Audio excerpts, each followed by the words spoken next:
Hai guys, selamat datang di channel Indonesia Belajar. Video ini merupakan video ke-20 dari video berseri atau playlist bertema belajar Matplotlib untuk visualisasi data dalam pemrograman Python. Dalam video kali ini, kita akan mempelajari cara untuk memvisualisasikan data yang tersimpan pada pandas data frame dengan Matplotlib. Yuk, kita mulai sesi pembelajaran kita.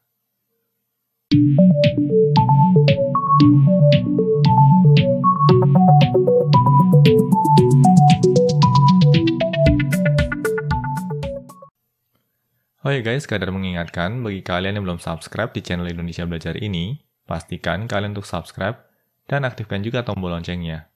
Karena di tiap minggunya kami selalu mengupload video-video tutorial terbaru terkait dunia IT. Jadi pastikan kalian untuk stay tune terus di channel Indonesia Belajar ini. Nah, seperti biasa, untuk sesi pembelajaran kita kali ini pun kami sudah menyiapkan sebuah notebook. Di sini kita akan switching dulu ke presentation mode. Dalam sesi pembelajaran kita kali ini, kita akan mempelajari cara untuk melakukan visualisasi data yang tersimpan pada pandas data frame dengan menggunakan Matplotlib. Dan ini merupakan bagian pertama. Kita lanjut ya guys ke slide berikutnya. Di sini pertama-tama kita akan import terlebih dahulu beberapa modul penting. Dan seperti kita lihat di sini, pada sel yang paling atas di sini, kita mengaktifkan magic command Matplotlib inline. Seperti kita ketahui dalam sesi-sesi pembelajaran sebelumnya, bahwa magic command ini sangat dibutuhkan untuk melakukan redirection dari output yang dihasilkan oleh Matplotlib agar bisa ditampilkan dalam halaman Jupyter Notebook. Lalu pada sel berikutnya, di sini kita melakukan import terhadap dua modul penting, yaitu Matplotlib dan pandas. Untuk Matplotlib sendiri, di sini kita secara spesifik mengimport pyplot, di mana pyplotnya kita import sebagai PLT. Lalu untuk pandas kita import sebagai PD. Selanjutnya di sini kita juga tampilkan versi dari Matplotlib dan juga pandas yang kami gunakan saat ini. Bisa kita lihat di sini ya guys, versi dari Matplotlib yang kami gunakan adalah versi 3.3.2, sedangkan versi untuk pandasnya adalah 1.1.3. Pandas sendiri merupakan modul yang sangat umum ditemui dalam bidang-bidang terkait dengan data science, data engineering, dan juga machine learning. Di channel Indonesia Belajar ini, kami juga pernah membuat satu playlist khusus yang membahas seputar pandas data frame. Jadi bagi kalian yang penasaran, ada baiknya kalian untuk mempelajarinya lebih lanjut pada playlist tersebut. Kita lanjut ya guys ke slide berikutnya. Nah, di sini pertama-tama kita akan bentuk dulu pandas data frame-nya. Di sini kita akan coba eksekusi dulu ya guys skripnya. Seperti kita lihat di sini, pandas data frame-nya dibentuk dari suatu struktur data dictionary. Dan script yang kita miliki di sini akan membentuk dictionary ini menjadi sebuah pandas data frame. Dan ini merupakan pandas data frame yang dihasilkan. Nah, bagi kalian yang masih awam dengan pandas data frame, kami sangat menyarankan kalian untuk mempelajari pandas data frame terlebih dahulu. Di channel Indonesia Belajar ini, kami pernah mengulas pandas data frame dengan cukup mendalam. Bahkan kami sudah memiliki satu playlist khusus yang membahas pandas data frame. Dan bisa kita lihat di sini ya guys, pandas data frame yang kita miliki ini terdiri dari beberapa kolom, yaitu kolom nama, kolom usia, kolom gender, kolom provinsi, kolom N anak, dan kolom NPATS. N anak ini akan mengindikasikan jumlah anak, NPATS ini akan mengindikasikan jumlah hewan peliharaan. Dan data frame yang kita miliki ini menampung 7 buah data, yang berindeks dari indeks 0 sampai dengan indeks 6. Nah, dalam sesi pembelajaran kita kali ini, kita akan mempelajari cara untuk melakukan visualisasi data yang ditampung pada suatu pandas data frame. Kita lanjut ya guys ke slide berikutnya. Visualisasi data pertama yang akan kita bentuk adalah scatter plot. Untuk lebih jelasnya, kita akan coba eksekusi terlebih dahulu script ini. Di sini kita coba eksekusi dulu. Dan ini dia hasilnya. Pandas data frame memiliki integrasi yang sangat baik sekali dengan Matplotlib. Dan untuk melakukan visualisasi data yang tersimpan pada suatu data frame, caranya juga cukup sederhana. Di sini kita cukup memanfaatkan metode plot. Bisa kita lihat di sini ya guys, di f.plot. Lalu berikutnya disertai dengan beberapa parameter. Parameter yang harus disertakan adalah parameter kind. Parameter kind ini akan menentukan jenis plotting apa yang kita ingin munculkan. Nah, untuk kasus kita kali ini, karena kita ingin membentuk scatter plot, maka kind-nya di sini kita beri nilai scatter. Lalu berikutnya, scatter plot ini kan biasa digunakan untuk melakukan perbandingan antar dua variabel. di mana variabel yang pertama akan ditempatkan pada sumbu X, dan variabel kedua akan ditempatkan pada sumbu Y. Oleh karenanya di sini kita perlu tetapkan nih guys, X ini akan mengacu pada kolom yang mana, dan Y-nya akan mengacu pada kolom yang mana. Nah, untuk kasus kita kali ini, X akan mengacu pada kolom jumlah anak, dan Y akan mengacu pada kolom jumlah hewan peliharaan. Lalu berikutnya di sini kita juga menyertakan sebuah parameter opsional, yaitu parameter color, yang kita beri nilai red. Nah, parameter color ini akan digunakan untuk menentukan atau mengatur warna dari marker yang digunakan. Dalam hal ini, markernya berwarna merah. Dan kalau kita lihat pada hasil plottingnya, di sini nampak jelas ya guys, sumbu X-nya akan mengacu pada nilai dari kolom N anak atau jumlah anak, dan sumbu Y-nya akan mengacu pada nilai dari kolom N pets atau jumlah hewan peliharaan. Lalu kalau kita hitung jumlah markernya, di sini terdapat 7 buah marker, di mana setiap marker ini akan merepresentasikan data point yang tersimpan dalam data frame kita. Di sini ada 1, 2, 3, 4, 5, 6, dan 7. Lalu berikutnya, di sini kita juga bisa menyertakan beberapa label yang pernah kita pelajari dalam sesi-sesi pembelajaran sebelumnya. Nah, label pertama yang kita sertakan di sini adalah PLT title, di mana title-nya kita set sebagai scatter plot. Nah, PLT title ini digunakan untuk mengatur judul dari plotting kita. Lalu berikutnya, nilai untuk label pada sumbu X dan sumbu Y-nya akan mengacu pada nama kolom. Nah, tapi di sini kalau mau kita juga bisa mengganti dengan nilai X label dan Y label yang kita inginkan. Nah, sebagai contoh di sini nih guys, kita coba uncomment dulu. Untuk kasus kita kali ini, kita mau agar nilai X labelnya adalah jumlah anak, dan nilai Y labelnya adalah jumlah pets. Kita coba eksekusi ulang ya guys scriptnya. Dan ini dia hasilnya. Bisa nampak di sini, label untuk sumbu X-nya menjadi jumlah anak, dan label untuk sumbu Y-nya menjadi jumlah pets. Lalu seperti biasa, di akhir di sini kita juga memanggil plt.show. Nah, bagaimana guys terkait proses untuk menghasilkan scatter plot dari suatu pandas data frame? Harapannya bisa dipahami ya guys. Berikutnya kita akan coba lanjut ke slide selanjutnya. Nah, pada slide ini kita akan belajar cara untuk menghasilkan histogram dari suatu data frame. Sebagai contoh, di sini kita hanya ingin menampilkan histogram dari distribusi data pada kolom usia saja. Di sini juga kami sudah menyiapkan suatu script sederhana. Kita coba eksekusi dulu scriptnya. Dan ini dia hasilnya. Di sini kita melakukan plotting histogram dari kolom usia. Nah, oleh karenanya di sini kita melakukan filtering dulu ya. Df, kita panggil usia, baru kita lakukan atau kita panggil metode plotnya. Karena kita di sini ingin melakukan plotting histogram, maka nilai dari parameter kind-nya kita beri nilai hist. Nah, hist di sini akan merepresentasikan histogram. Lalu berikutnya untuk parameter kedua, di sini kita juga perlu mengatur bins-nya. Di mana parameter bins ini kita beri nilai berupa suatu list yang berisi bilangan 0, 20, 40, 60, 80, dan 10. Selanjutnya, di sini kita juga melakukan pengaturan terkait label, yaitu label pada judul, label pada sumbu X, dan juga label pada sumbu Y-nya. Dan seperti biasa, script ini diakhiri dengan pemanggilan fungsi plt.show. Nah, untuk script kali ini, bagi kalian yang masih awam dengan pandas data frame, tentunya kalian akan mengalami kebingungan terkait ini, di mana kita memanggil df, kurung siku, lalu di dalamnya ada kurung siku lagi, dan kita beri nilai usia. Ini merupakan salah satu mekanisme yang umum ditemui pada pandas data frame sewaktu kita melakukan seleksi kolom. Nah, bagi kalian yang masih bingung, kami sangat menyarankan kalian untuk menyimak playlist kami terkait topik bahasan pandas data frame. Kita coba lanjut ya guys ke slide berikutnya.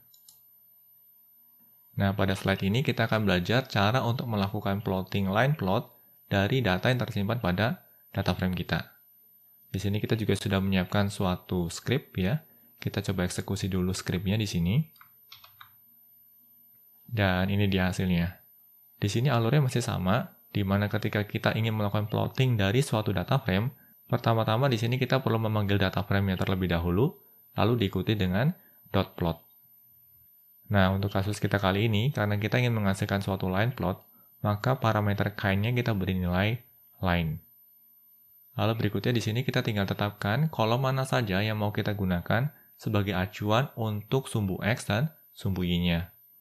Nah, untuk kasus kita kali ini, sumbu X-nya akan mengacu pada kolom nama, sedangkan untuk sumbu Y-nya akan mengacu pada kolom n_anak.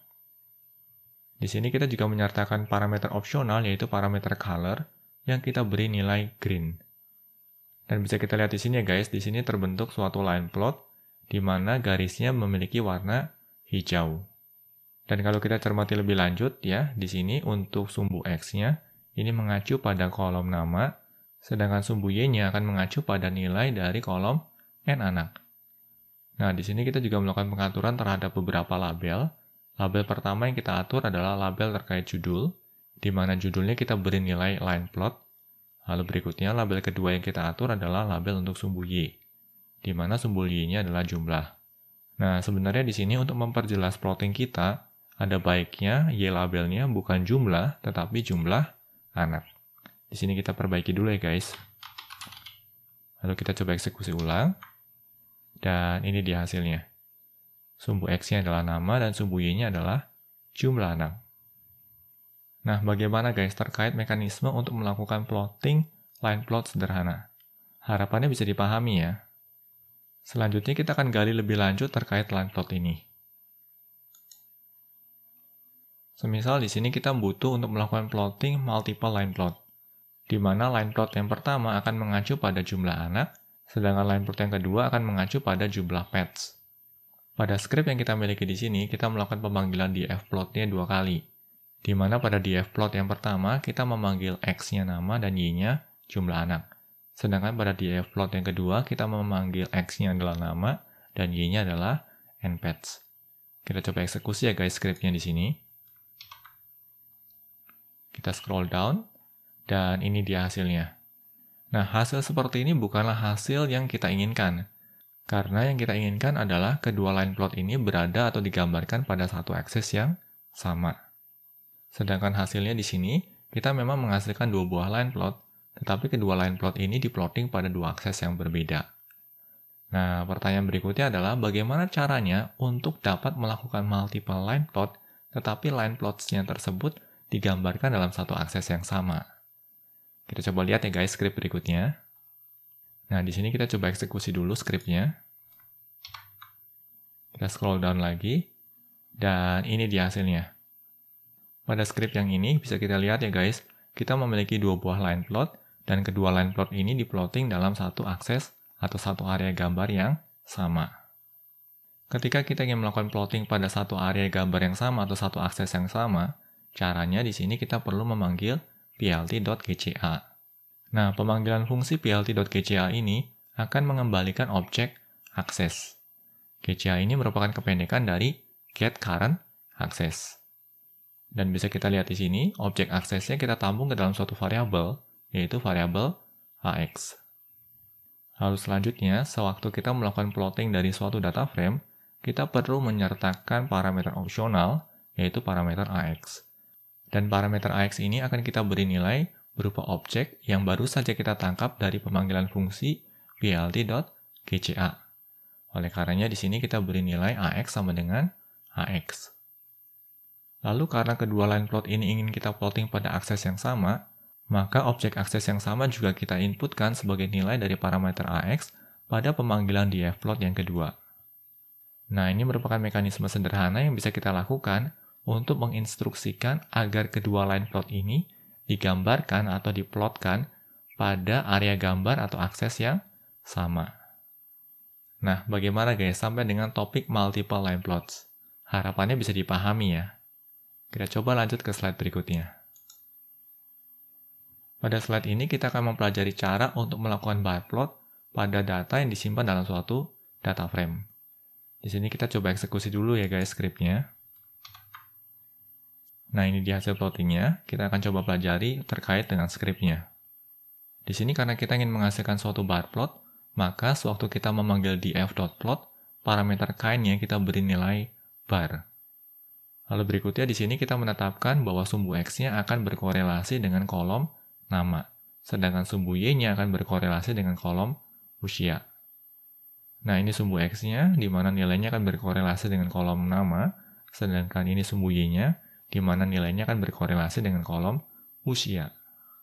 Selanjutnya, di sini kita juga melakukan pengaturan terkait dengan label ya, di mana label untuk title atau label untuk judulnya, kita beri nilai bar plot. Sedangkan label untuk sumbu Y-nya, kita beri nilai jumlah. Nah, di sini mestinya bukan jumlah ya guys, mestinya usia. Kita coba ubah dulu di sini. Usia. Lalu kita coba eksekusi ulang. Dan ini dia hasilnya. Bisa kita lihat di sini ya guys, dia labelnya menjadi usia. Nah, ini terkait dengan mekanisme untuk melakukan bar plot sederhana. Bagaimana guys sejauh ini? Harapannya masih bisa dipahami ya. Berikutnya kita akan mempelajari plotting bar plot yang sedikit lebih kompleks. Di mana di sini kita akan melakukan pengelompokan data terlebih dahulu sebelum melakukan proses plotting. Nah, bisa kita lihat di sini ya guys, di f.group by provinsi, di mana data-data yang kita miliki ini akan kita kelompokkan berdasarkan kolom provinsi. Lalu berikutnya kita akan perhatikan kolom namanya, di mana kolom nama ini akan dihitung jumlahnya. Atau dengan kata lain, di sini kita mau menghitung jumlah nama untuk setiap kelompok provinsi. Lalu selanjutnya, hasil perhitungan agregasi ini kita plotting, di mana plotting yang kita gunakan adalah bar plot. Oleh karenanya di sini untuk parameter k-nya kita beri nilai bar. Kita coba eksekusi dulu ya guys skripnya di sini. Lalu kita scroll down, dan ini dia hasilnya. Bisa kita lihat di sini ya guys, provinsinya ada Jabar, Jateng, dan Jatim. Lalu sumbu Y ini akan merepresentasikan jumlah dari nama yang terdapat dalam tiap provinsi. Dari hasil plotting ini bisa kita lihat ya guys, terdapat 3 nama yang berada dalam kelompok provinsi Jabar. Sedangkan untuk provinsi Jateng terdapat 2 nama. Demikian juga untuk kelompok provinsi Jatim terdapat 2 buah nama. Nah, bagaimana guys sampai dengan proses plotting bar plot terhadap suatu data frame yang sudah dilakukan proses group by terlebih dahulu. Harapannya bisa dipahami ya. Bagi kalian yang masih mengalami kebingungan terkait proses group by pada suatu data frame, kami kembali harus menyarankan kalian untuk menyimak playlist yang pernah kami buat di channel Indonesia Belajar ini yang secara khusus membahas topik terkait pandas data frame. Berikutnya kita akan melangkah lebih lanjut untuk melakukan plotting bar plot yang sedikit lebih kompleks. Nah, pada slide ini kita akan mempelajari cara untuk menghasilkan stack bar plot dengan 2 level group by. Untuk lebih jelasnya, di sini kita coba eksekusi dulu script pada sel yang pertama. Ini dia hasilnya, bisa nampak di sini ya guys. Di sini kita menghasilkan suatu stack bar plot. Bisa kita lihat untuk sumbu X-nya di sini merepresentasikan kelompok provinsi ya. Ada kelompok provinsi Jabar, kelompok provinsi Jateng, dan kelompok provinsi Jatim. Tetapi kalau kita perhatikan di sini, untuk setiap kelompok provinsi, di sini ada 2 representasi warna. Ada warna biru dan warna orange, di mana pengkodean warna ini akan berkorelasi dengan gender. Bisa kita lihat di sini, warna biru merepresentasikan gender lelaki, sedangkan warna orange merepresentasikan gender perempuan. Nah, berikutnya di sini kita akan mempelajari mekanisme untuk menghasilkan plotting semacam ini. Mekanismenya sebenarnya cukup sederhana. Pertama-tama di sini kita menerapkan grouping 2 level terlebih dahulu. Proses group by 2 level atau 2 tingkat dapat dilakukan dengan memanggil df.groupby, lalu di sini kita menyertakan suatu list yang terdiri dari 2 item, di mana item yang pertama ini akan berisi nama kolom untuk pengelompokan di level 1. Lalu untuk item yang kedua, ini akan merepresentasikan nama dari kolom yang akan digunakan untuk melakukan pengelompokan pada level kedua. Nah, bisa kita lihat di sini ya guys, pengelompokan level pertama adalah pengelompokan berdasarkan provinsi, yaitu Provinsi Jabar, Provinsi Jateng, dan Provinsi Jatim. Lalu berikutnya, untuk setiap kelompok provinsi ini akan dikenakan pengelompokan data tingkat kedua, di mana data-datanya akan dikelompokkan kembali berdasarkan gender. Lalu berikutnya di sini kita akan melakukan proses kalkulasi atau perhitungan dengan memanggil fungsi .size, yang kemudian kita kenakan fungsi unstack. Nah, barulah setelah terbentuk suatu data frame baru, kita kenakan fungsi plot, yang menyertakan parameter kind dengan nilai bar, dan juga parameter stack-nya kita set sebagai true. Dan ini merupakan hasil plotting-nya. Nah, bagaimana guys sampai dengan titik ini? Harapannya bisa dipahami ya. Untuk bisa memperdalam pemahaman kita, berikutnya kita akan melakukan plotting serupa, hanya saja kali ini proses pengelompokan dua levelnya kita lakukan secara terbalik. Di mana pertama-tama kita kelompokkan dulu berdasarkan gender, lalu untuk setiap kelompok gendernya, kita kelompokkan lagi berdasarkan provinsinya. Kita coba eksekusi ya guys skripnya di sini. Kita scroll down, dan ini dia hasilnya. Nah, di sini terdapat dua bar plot utama. Kenapa bisa dua? Karena pengelompokan di tingkat pertama itu pengelompokan berdasarkan gender. Dan nilai gendernya hanya ada dua, yaitu lelaki dan perempuan. Lalu berikutnya, untuk setiap kelompok gender ini akan dikenakan pengelompokan level kedua, yaitu pengelompokan berdasarkan provinsi. Nah, untuk yang lelaki di sini terdapat 3 kelompok provinsi, yaitu Jabar, Jateng, dan Jatim. Sedangkan data pada kelompok perempuan hanya terdapat 2 provinsi, yaitu Jateng dan Jatim saja. Nah, bagaimana guys terkait dengan stack bar plot dengan 2 level pengelompokan data? Harapannya bisa dipahami ya. Demikian sesi pembelajaran terkait cara untuk memvisualisasikan data yang tersimpan pada pandas data frame dengan Matplotlib. Ini merupakan video bagian pertama, dan kita akan lanjutkan ke video bagian kedua. Semoga materi pembelajaran yang disampaikan ini dapat membantu kalian dalam mempelajari visualisasi data dengan Matplotlib. Pastikan juga untuk terus mengikuti materi pembelajaran lanjutan di channel ini. Bila mana ada pertanyaan ataupun masukan terkait materi yang disampaikan dalam video pembelajaran ini, kalian dapat menuliskannya pada kolom komentar di bawah ini. Kami akan selalu berusaha untuk menanggapi setiap pertanyaan dan masukan yang kalian sampaikan. Oke guys, semoga video ini bermanfaat bagi kita semua. Jangan lupa untuk komen, like, share, dan subscribe tentunya, karena ini akan membantu kami untuk terus menghasilkan materi-materi pembelajaran berkualitas lainnya. Salam Indonesia Belajar, banyak belajar biar bisa bantu banyak orang.